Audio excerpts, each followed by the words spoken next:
So this is how we recommend setting up the Pro Plus Mini. Of course, it's customizable, however you want it to fit in your clinic, but we do recommend that the oxygen storage tank does go on the bottom.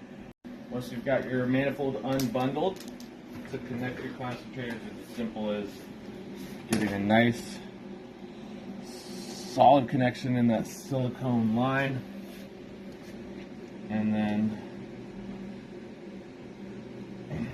about a half an inch to an inch is perfect.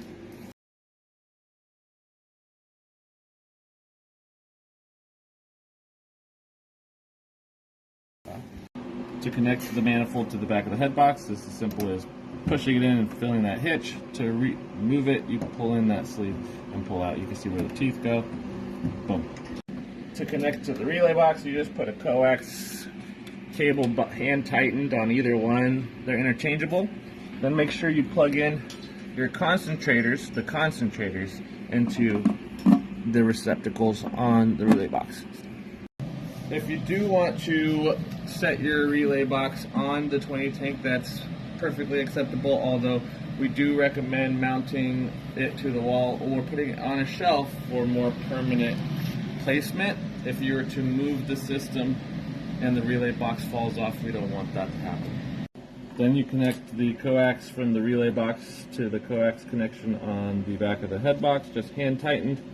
The button next to it is the breaker. If the power ever surges to the compressor, this will be popped. You just pop it back in, should run like new. And then the very last thing on the back of the head box is the AC power cord. Make sure the switch is off to the left, that's off. And then it's as simple as that. Then connect your long braided steel line to your JIC connection. Hand tighten first on both. And then take your 11/16 wrench or adjustable wrench to hand tighten that down. Just torque it just enough. And make sure you do on both. When the system is filling, make sure you bubble test those connections.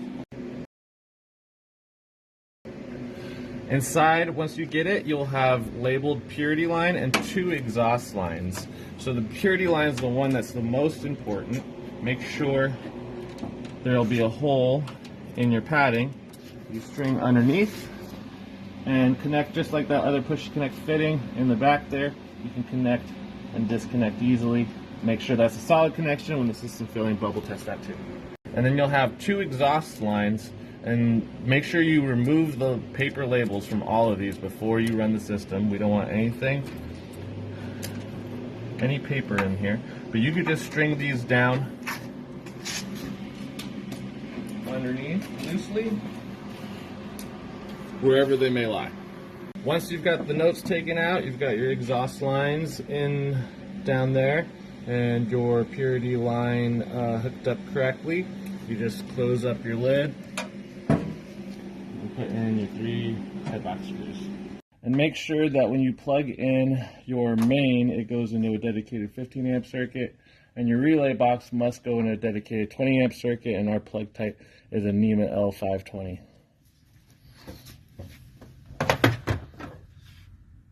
After you've gotten the regulator tightened on there and everything solidly connected, we can finally start the system up, and it's as simple as just flipping this switch here. You'll hear both fans running, and at first the screen will turn on, and then the 2 concentrators will turn on.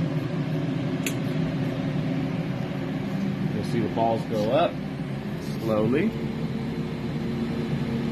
and the system will vent for 2 minutes while this touchscreen powers up. So the system is now filling, and the number on the right is your purity. You've got your pressure filling. This is your touchscreen pressure. The hard analog is here, so you always know what's in the tank. There's also tracking, and on the back end is where you connect your Wi-Fi.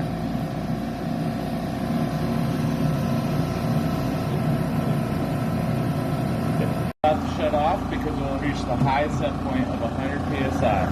When that happens, the concentrators will turn off, and you'll hear an expel of pressure from the exhaust line from the compressor. And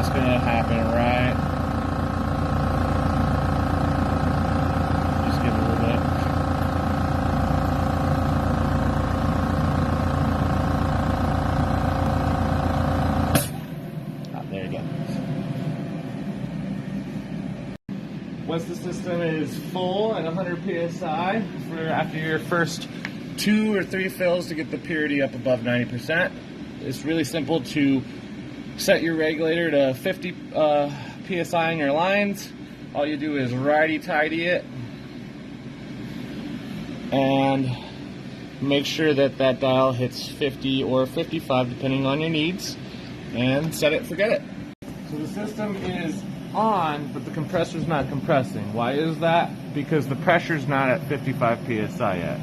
Once this reaches this 55 set point, everything kicks on as it should.